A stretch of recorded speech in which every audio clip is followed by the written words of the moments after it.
you, everyone. I really appreciate that. I don't know about you, but I've been trying to take better care of my mental health lately, and not just because of all the court orders or everybody begging me. But I was diagnosed recently as neurodivergent, which means I've got ADHD, I've got Asperger's, and I'm a big Uber. Well, that's what my girlfriend says over there. But as you can imagine, I was a difficult problem child. The phone calls my mother used to get. Mrs. Hoffman, this is Mildred at Allen's Middle School. Again. No, you won't need a lawyer this time.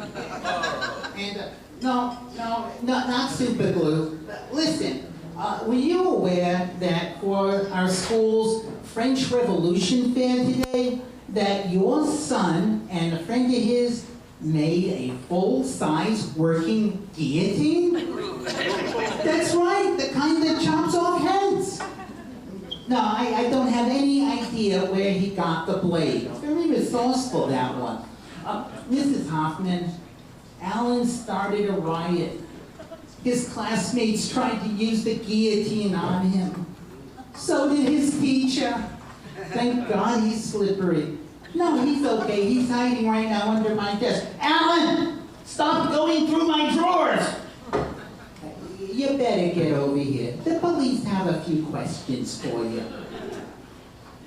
I was so difficult that I was actually crowned the most annoying kid in New York. I'll explain.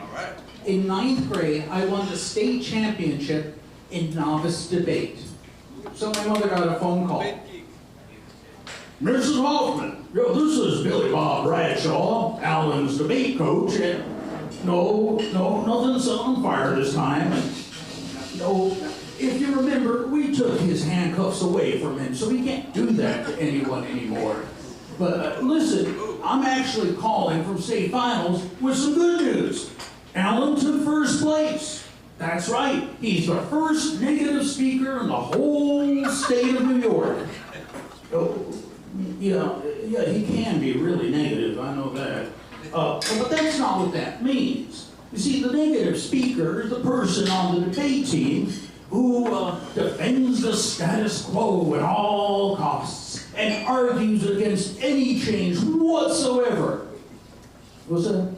Yeah, I suppose he would be a good Republican one day. But, Mrs. Hoffman, look, we both know that Alan can out-argue anyone, but try to make sure this doesn't go to his head. He's already making his opponents from Bronx Science kiss his award, and, hey, Alan, stop hitting that girl with your trophy. Oh, it's gonna be a long ride home. So there was more to being annoying than arguing. For example, when I was in elementary school, I can't tell you the name of that school because that's an internet security question. So let's just call it hell, all right? So when I was in hell, my mother got another phone call. Hello, Mrs. Hoffman. This is Irving Gibber. I teach science 8th grade over in hell. No explosions this time. No radiation poisoning. Listen, your son, Alan, his 5th grade teacher is out sick today. And so they tried to find a substitute, but none were willing to come. Your son's got quite a reputation. Oh, you know about his reputation.